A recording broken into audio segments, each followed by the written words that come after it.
গেল ৫ আগস্ট ছাত্র জনতার গণ অভ্যুত্থানে ক্ষমতাচ্যুত হয়ে দেশ ছেড়ে ভারতে আশ্রয় নেন শেখ হাসিনা।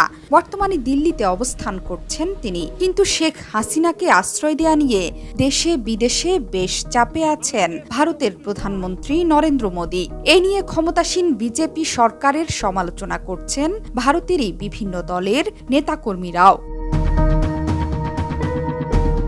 শেখ হাসিনাকে আশ্রয় দেওয়ায় নরেন্দ্র মোদীর সমালোচনা করেছেন তেলেঙ্গানা ভিত্তিক দল অল ইন্ডিয়া মজলিস ইত্তেহাদুল মুসলিমিনের নেতা আসাদুদ্দিন ওয়াইসি। তিনি হায়দরাবাদ থেকে ৫ বারের নির্বাচিত সংসদ সদস্য। তার প্রশ্ন, মোদী সরকার কেন বাংলাদেশের জনগণকে সমর্থন দিচ্ছে না? তারা কেন পদচ্যুত নেতাকে সমর্থন দিচ্ছে?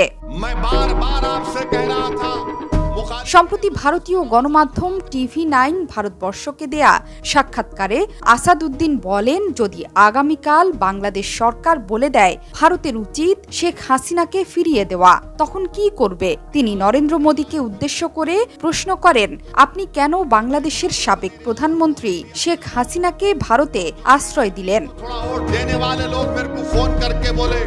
আসাদুদ্দিন ওয়াইসি আরও বলেন, কূটনীতিক পলিসির কারণে প্রতিবেশী দেশগুলোর সঙ্গে বন্ধুত্ব হারাচ্ছে ভারত। এ সময় মালদ্বীপ, শ্রীলঙ্কা, মিয়ানমারের সঙ্গে ভারতের সম্পর্কের কথাও উল্লেখ করেন তিনি। বর্তমানে প্রতিবেশী কোনো দেশের সাথেই ভারতের খুব একটা ভালো সম্পর্ক নেই। এর আগে বাংলাদেশ পরিস্থিতি নিয়ে সামাজিক যোগাযোগ মাধ্যম এক্সে একটি পোস্ট করেছিল ওয়াইসি। ৮ আগস্ট দেয়া পোস্টে সংখ্যালঘুদের ওপর হামলার খবরে উদ্বেগ প্রকাশ করেন তিনি। পাশাপাশি হিন্দুদের বাড়িঘর ও মন্দির রক্ষায় মুসলিমদের এগিয়ে আসার প্রশংসাও করেন ওয়াইসি।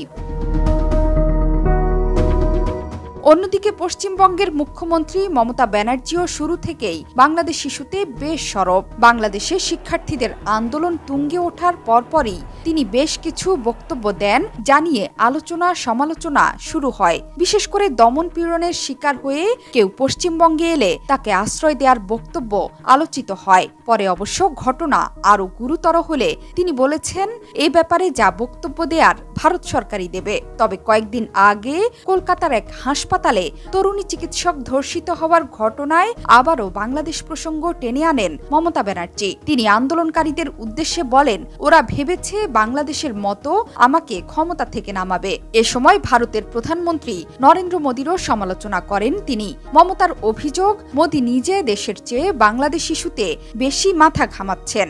যদিও প্রধান বিরোধী কংগ্রেস বাংলাদেশ ইস্যুতে ভারত সরকারের পক্ষেই অবস্থান নিয়েছে। জোহরা চৌধুরী সেতু, ৭১।